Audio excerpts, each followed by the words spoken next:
Lo que están a punto de escuchar le puede salvar de un error que cometen millones de adultos mayores cada año. No es un error de descuido, es un error de exceso, de hacer demasiado, de someterse a pruebas médicas que, después de los 65 años, no solo no ayudan, sino que pueden causar un daño irreversible. Y lo más alarmante es que nadie les está advirtiendo sobre esto. Sus médicos las siguen ordenando. Los laboratorios las siguen cobrando y ustedes siguen sometiéndose a ellas pensando que están cuidando su salud, cuando en realidad podrían estar poniéndola en riesgo. Quédense conmigo hasta el final, porque el número 1 de esta lista es tan perturbador que cuando lo vean van a querer llamarle a un familiar de inmediato.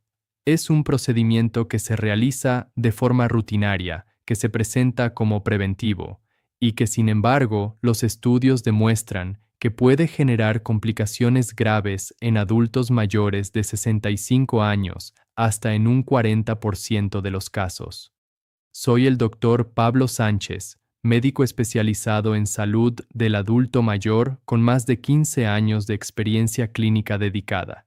He acompañado a miles de hombres y mujeres mayores de 60 años a navegar el sistema de salud, a entender qué les conviene y qué no, y a tomar decisiones informadas que protegen su calidad de vida. Lo que estoy a punto de compartirles va en contra de lo que muchos médicos dicen en sus consultorios, pero lo he visto con mis propios ojos, paciente tras paciente, y me niego a seguir callado. Porque hay algo que rara vez se discute en la medicina convencional, la medicina defensiva. Los médicos, los sistemas de salud, las aseguradoras ordenan exámenes no siempre porque los necesitan, sino para protegerse legalmente, y quienes pagan el precio en dinero, en tiempo, en ansiedad y a veces en su propia salud son ustedes. Esto es lo que está pasando. Después de los 65, el cuerpo enfrenta una realidad diferente. El sistema inmunológico ya no responde igual. La capacidad de recuperarse de procedimientos invasivos disminuye. Los riesgos de infección, de reacciones adversas, de complicaciones anestésicas aumentan significativamente. Y sin embargo, muchos de los protocolos médicos que existen fueron diseñados para personas de 40 o 50 años, no para ustedes. La comunidad médica sabe esto desde hace décadas, y aún así, los exámenes siguen siendo ordenados de forma rutinaria, muchas veces sin una conversación honesta sobre si los beneficios realmente superan los riesgos. Esto no se trata solo de un examen incómodo. Cuando un procedimiento innecesario genera un resultado ambiguo, lo que sigue puede ser una cascada de intervenciones adicionales, cada una con sus propios riesgos. Y eso es lo que más me preocupa. Si esta información les parece valiosa, denle like a este video ahora mismo. Y quédense conmigo, porque lo que viene puede cambiar la forma en que se acercan a su salud para siempre. Vamos con el examen número 5. El examen número 5 es el electrocardiograma de reposo anual de rutina. A primera vista, suena lógico, incluso prudente. Un registro de la actividad eléctrica del corazón, hecho una vez al año, ¿qué daño puede hacer? La respuesta, según las investigaciones, es más daño del que imaginarían. El problema no es el procedimiento en sí. El electrocardiograma de reposo, ese que les hacen acostados, tranquilos, sin movimiento, es prácticamente inocuo como técnica. El problema es lo que ocurre después cuando se hace de forma rutinaria en adultos mayores sin síntomas cardíacos activos. Esto es lo que está pasando dentro de su cuerpo y dentro del sistema. Después de los 65, el corazón naturalmente desarrolla variaciones eléctricas menores que simplemente reflejan el envejecimiento normal del tejido cardíaco. Bloqueos de rama leves, alteraciones del ritmo que van y vienen, cambios en el segmento ST que son benignos.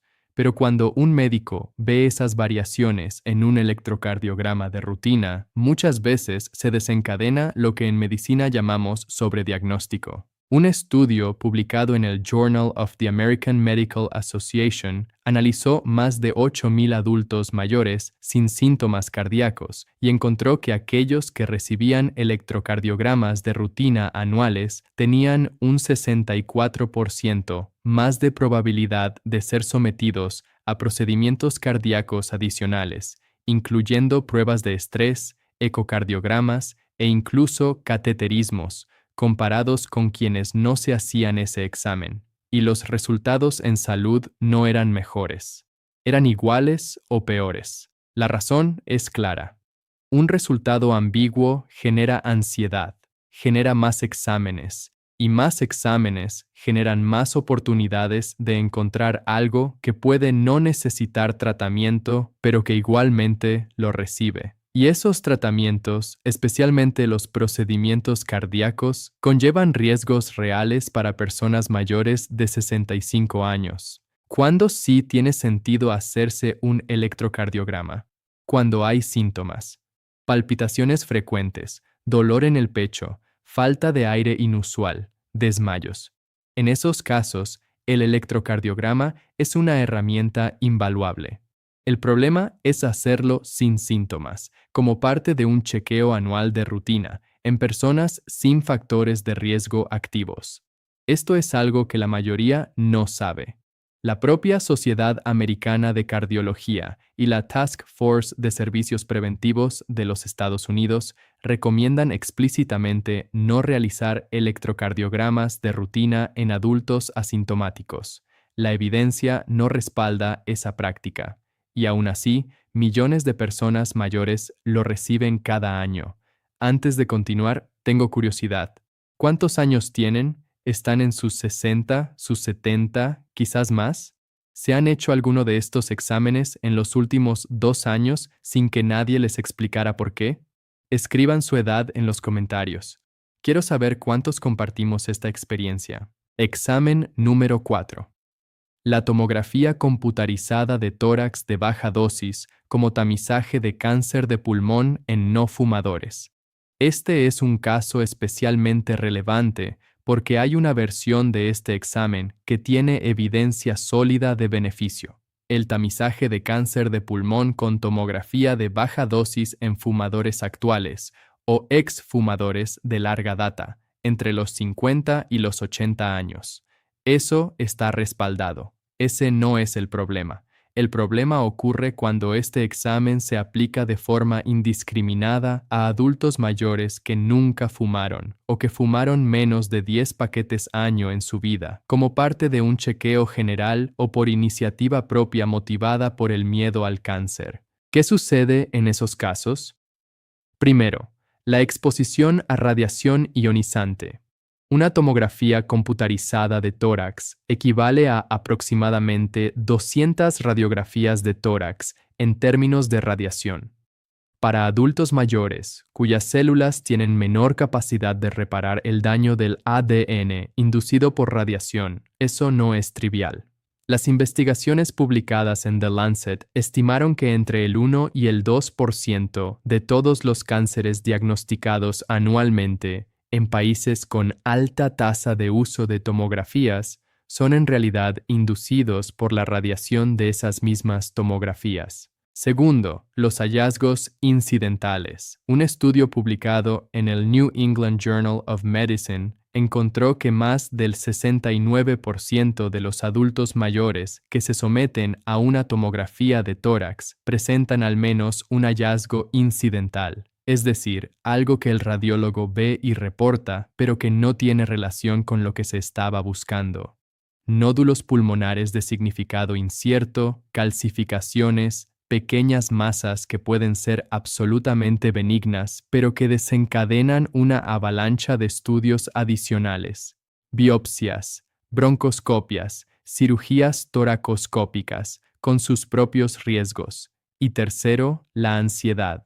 No es un factor menor. Los estudios demuestran que los adultos mayores que reciben diagnósticos inciertos a partir de exámenes de tamizaje experimentan niveles de estrés crónico comparables a los de pacientes con diagnóstico de cáncer confirmado, incluso cuando eventualmente se descarta la enfermedad. Usted no está roto, pero si se somete a exámenes que no necesita, el sistema puede convencerle de que sí lo está.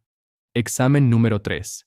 La densitometría ósea repetida cada año después de los 70 sin cambios en el tratamiento. La densitometría ósea o DEXA es un examen que mide la densidad mineral de los huesos y es una herramienta genuinamente útil en el diagnóstico de osteoporosis. Eso no está en discusión. El problema específico que quiero abordarles es su uso repetitivo anual en adultos mayores de 70 años, que ya tienen un diagnóstico establecido y que ya están recibiendo tratamiento. Permítanme explicarles por qué eso no tiene sentido clínico. Los cambios en la densidad ósea son extremadamente lentos. Un tratamiento efectivo para la osteoporosis produce cambios mensurables en la densidad ósea en un periodo de 1 a 3 años, no de 6 meses a un año. Repetir la densitometría anualmente en un paciente que ya tiene diagnóstico y que ya está en tratamiento no aporta información adicional que cambie las decisiones médicas. Lo que sí aporta es exposición acumulada a radiación, aunque mínima en cada sesión, y un costo económico significativo. Un estudio publicado en el British Medical Journal siguió a más de 12.000 adultos mayores con osteoporosis diagnosticada y encontró que repetir la densitometría antes de los 2 años de tratamiento no cambiaba las decisiones terapéuticas en el 97% de los casos. El 97%. Las guías clínicas más rigurosas, incluyendo las de la Fundación Nacional de Osteoporosis, recomiendan repetir la densitometría no antes de los 2 años de iniciado el tratamiento y en muchos casos a los 3 o 5 años si el paciente está estable y adherente a la medicación. Esto es algo que la mayoría no sabe. En mujeres mayores de 67 años con densidad ósea normal o cercana a normal en su primera densitometría, las guías sugieren que no es necesario repetir el examen durante 15 años. 15 años, y sin embargo, muchas de ustedes probablemente se lo hacen cada 1 o 2 años porque nadie les explicó esto. Recuerdo a Doña Rosa, una mujer de 74 años, ex maestra de escuela de Buenos Aires. Llegó a mi consultorio agotada y angustiada. No por sus huesos, que estaban bastante bien controlados con el tratamiento que llevaba 3 años siguiendo. Llegó agotada por el sistema. Su médico anterior le pedía densitometría cada 6 meses. Cada resultado con una pequeña variación, diferente al anterior, la mandaba a una espiral de preguntas. ¿Está funcionando el tratamiento? ¿Necesito cambiar la medicación? ¿Mis huesos están peor? Había dejado de salir con sus amigas los miércoles porque los días previos y posteriores a cada examen los pasaba con una ansiedad que le quitaba el sueño. Le expliqué que sus huesos estaban bien, que su tratamiento estaba funcionando y que no necesitaba hacerse otra densitometría por al menos 2 años. Le pedí que volviera a sus miércoles con las amigas. 4 meses después me mandó un mensaje breve. Decía: «Doctor, mis huesos siguen igual.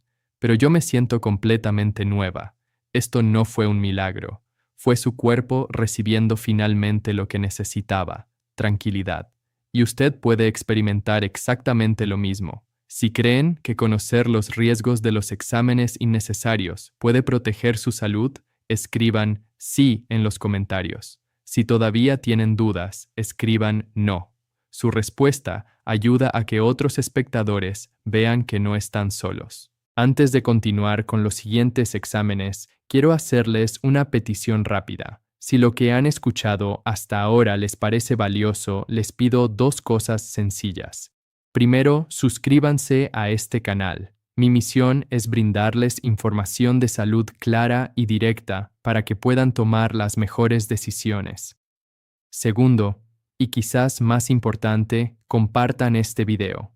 Piensen en sus padres, sus abuelos, sus amigos, sus vecinos. Un simple clic puede iniciar una conversación que podría genuinamente salvar una vida.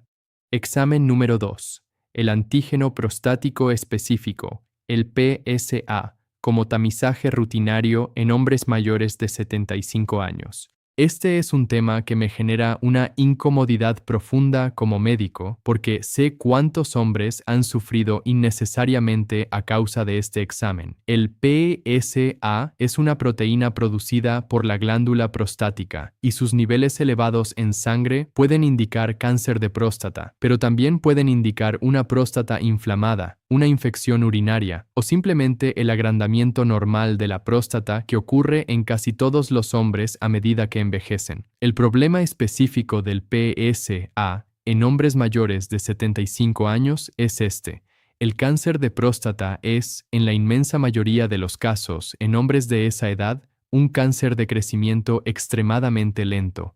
Tan lento que las investigaciones demuestran que la gran mayoría de los hombres de 75 años o más que tienen cáncer de próstata morirán por otra causa, cardiovascular, neurológica, oncológica de otro tipo, antes de que ese cáncer les cause algún síntoma. Un análisis del European Randomized Study of Screening for Prostate Cancer, uno de los estudios más grandes sobre este tema, encontró que para detectar una muerte evitada por cáncer de próstata gracias al tamizaje con PSA, 781 hombres debían ser tamizados y 27 debían recibir tratamiento.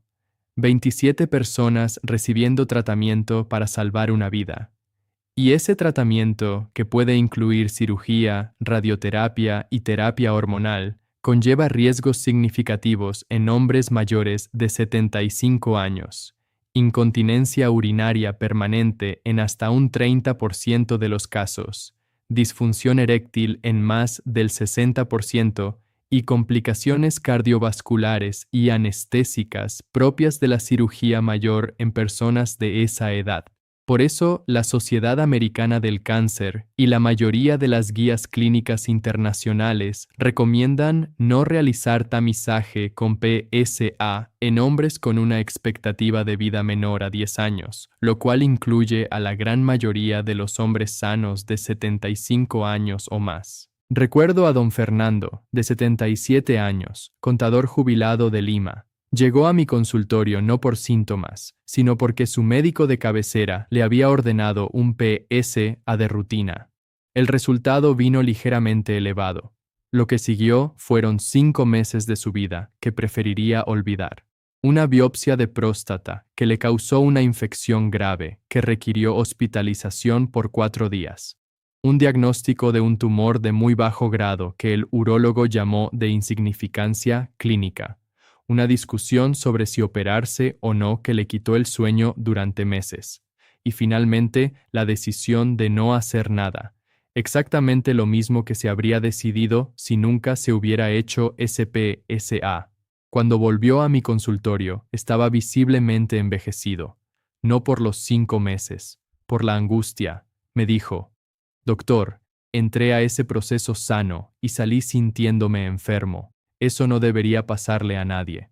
Tenía razón, y usted puede protegerse de eso con información. Y ahora llegamos al número 1, el que prometí al inicio, el procedimiento más problemático que muchos adultos mayores de 65 años reciben de forma rutinaria y que, según las investigaciones, genera las complicaciones más graves, las cascadas de intervenciones más peligrosas y los costos en calidad de vida más altos de todos los que hemos mencionado. El número 1 es la colonoscopía de tamizaje de rutina después de los 75 años en personas sin síntomas ni historia de pólipos o cáncer colorectal.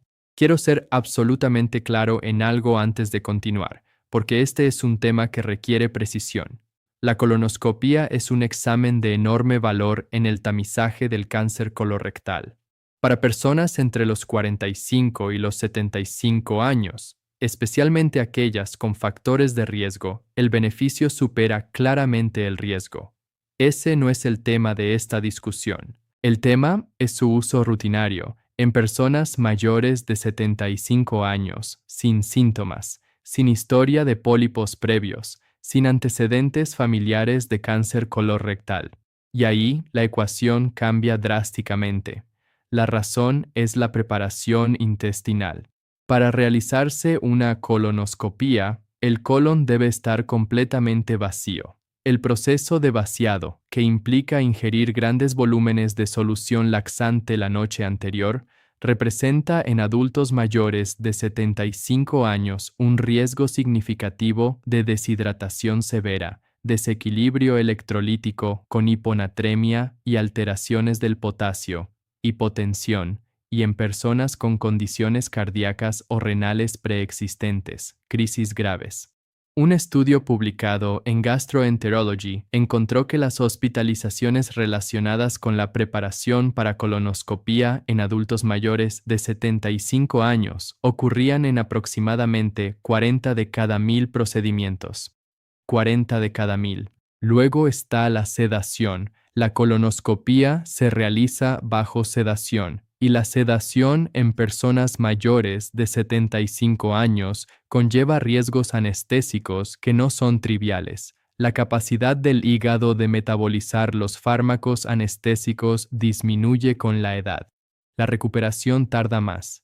El riesgo de confusión posanestésica, lo que en medicina llamamos delirium, es significativamente mayor en adultos mayores y puede tener consecuencias cognitivas que persisten semanas o meses. Y finalmente está el procedimiento mismo. El riesgo de perforación colónica durante una colonoscopía, aunque es bajo en términos absolutos, se duplica aproximadamente después de los 75 años en comparación con personas más jóvenes. Y una perforación colónica en una persona de esa edad es una emergencia quirúrgica grave. Por todo esto, las guías de la Sociedad Americana de Gastroenterología y de la Task Force de Servicios Preventivos de los Estados Unidos recomiendan que el tamizaje rutinario con colonoscopía se detenga a los 75 años y que entre los 76 y los 85 años la decisión se tome de forma individual considerando el estado de salud general del paciente, su expectativa de vida y sus preferencias personales. A partir de los 86 años, las guías recomiendan directamente no realizar tamizaje. La razón de fondo es la misma que con el PSA. El cáncer colorectal también tiene un periodo de desarrollo de muchos años. Si a los 76 años no hay pólipos o el tamizaje previo fue negativo, la probabilidad de desarrollar un cáncer colorectal clínicamente significativo antes de que otras causas impacten la salud es muy baja. El beneficio potencial no justifica los riesgos reales del procedimiento. Recuerdo a doña Carmen, una mujer de 78 años, modista retirada de Bogotá. Era una mujer activa, independiente, que se desplazaba sola por la ciudad, cocinaba para sus nietos los domingos, bordaba por las tardes. Su hija la llevó a una clínica para un chequeo general. La colonoscopía fue ordenada de rutina. La preparación la dejó tan deshidratada que tuvo que ser llevada a urgencias esa misma noche. La hospitalización duró 3 días. Cuando regresó a casa, doña Carmen tenía un miedo nuevo. Miedo a estar sola. Miedo a que su cuerpo le fallara sin aviso. Dejó de salir sola. Dejó de cocinar los domingos. Su hija me llamó desesperada. Doctor, entramos a ese examen con una señora independiente y salimos con una señora frágil. La colonoscopía no encontró nada. Nada. Y sin embargo, el costo para doña Carmen fue inmenso. Su cuerpo quiere sanar. Solo necesita las herramientas correctas. Y a veces, la herramienta correcta es simplemente protegerlo de lo innecesario. Ahora déjenme explicarles exactamente cómo implementar lo que aprendieron hoy. Empiecen por tener una conversación honesta con su médico. No una conversación confrontacional, una conversación informada. Antes de someterse a cualquier examen, tienen derecho a hacer estas preguntas. ¿Para qué sirve este examen en mi caso específico? ¿Qué haremos con el resultado, sea cual sea? ¿Cuáles son los riesgos del procedimiento para alguien de mi edad y mi estado de salud? ¿Qué dicen las guías clínicas actuales sobre este examen en personas de mi edad? Si el médico no puede responder esas preguntas con claridad, o si se molesta porque las hicieron, eso en sí mismo es información importante. Dentro de los próximos 3 días, escriban en un papel los exámenes que tienen programados o que les han recomendado en los últimos 6 meses. Al lado de cada uno, escriban si saben por qué se los pidieron y qué cambiaría en su tratamiento según el resultado. Si no saben la respuesta para alguno, ese es el examen que necesita una conversación más profunda con su médico. Dentro de una semana, si tienen un médico de confianza, agenden una cita de revisión no para hacerse exámenes, sino para revisar cuáles de sus controles actuales siguen siendo pertinentes para su edad y su estado de salud. Esa es una cita que puede ahorrarles meses de ansiedad y miles de pesos o dólares en procedimientos innecesarios. Dentro de un mes, van a notar algo importante: la diferencia entre chequear su salud y custodiar su bienestar. Son dos cosas distintas. Chequear implica seguir protocolos. Custodiar implica tomar decisiones activas e informadas sobre lo que entra en su vida, incluyendo lo que entra en forma de procedimientos médicos. No cometan estos errores críticos. Primero, no cancelen exámenes por su cuenta sin hablar con su médico. Lo que aprendieron hoy es un marco para hacer mejores preguntas, no una razón para rechazar el cuidado médico. Segundo, no generalicen. Cada caso es individual. Hay adultos mayores de 75 años que tienen razones sólidas para hacerse algunos de estos exámenes. La clave es que esa decisión sea consciente e informada, no automática. Tercero, no dejen que el miedo los lleve a dos extremos igualmente peligrosos: ni someterse a todo sin preguntar, ni rechazar todo por desconfianza. El equilibrio está en la información. Entonces, acabamos de repasar 5 exámenes médicos que, después de los 65 años, en determinadas circunstancias, pueden generar más daño que beneficio. El electrocardiograma de reposo anual de rutina en personas sin síntomas cardíacos activos. La tomografía de tórax de baja dosis en no fumadores. La densitometría ósea repetida cada año sin cambios en el tratamiento. El PSA de rutina en hombres mayores de 75 años y la colonoscopía de tamizaje rutinaria después de los 75 años sin síntomas ni factores de riesgo específicos. Cada uno de estos representa una situación donde la medicina bien intencionada puede, sin querer, convertirse en un obstáculo para su bienestar. Mi mensaje principal no es alarmarlos. No es que dejen de ir al médico ni que desconfíen de todos los exámenes. Mi mensaje es de empoderamiento. Ahora tienen información valiosa que la mayoría de la gente ignora. Información que puede ayudarlos a tener conversaciones más honestas con sus médicos, a entender cuándo un examen tiene sentido y cuándo merece ser cuestionado. Este es mi desafío para ustedes. Antes de someterse a cualquier examen médico en los próximos 30 días, hagan una sola pregunta: ¿qué cambiaría en mi tratamiento si el resultado de este examen fuera positivo?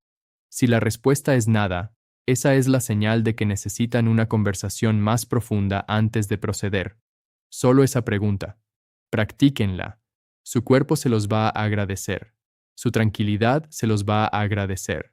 Y recuerden a doña Carmen, que entró a una clínica como una señora independiente y salió con un miedo nuevo. Recuerden a don Fernando, que entró sano y salió sintiéndose enfermo. Recuerden a doña Rosa, que recuperó sus miércoles con las amigas no porque sus huesos mejoraron, sino porque dejó de someterse a la ansiedad de exámenes innecesarios. Si este video les fue útil, no se lo guarden para ustedes. Denle like con fuerza. Suscríbanse para más soluciones reales de salud diseñadas para adultos mayores de 60 años. Y compártanlo con un familiar, con una amiga, con un vecino que esté por hacerse un examen y que quizás nunca se ha hecho las preguntas correctas. Podrían cambiarle la vida. Y ahora quiero escucharlos a ustedes. ¿Han pasado por alguna de estas situaciones? ¿Les han pedido alguno de estos exámenes sin explicarles bien por qué? Compartan su experiencia en los comentarios. Leo cada uno de ellos, y de verdad quiero conocer su historia. Porque recuerden, envejecer no le quita a su cuerpo la capacidad de recuperarse. Simplemente les recuerda que deben cuidarlo de la manera correcta. Y a veces, cuidarlo significa también protegerlo de lo que no necesita. Cuídense mucho.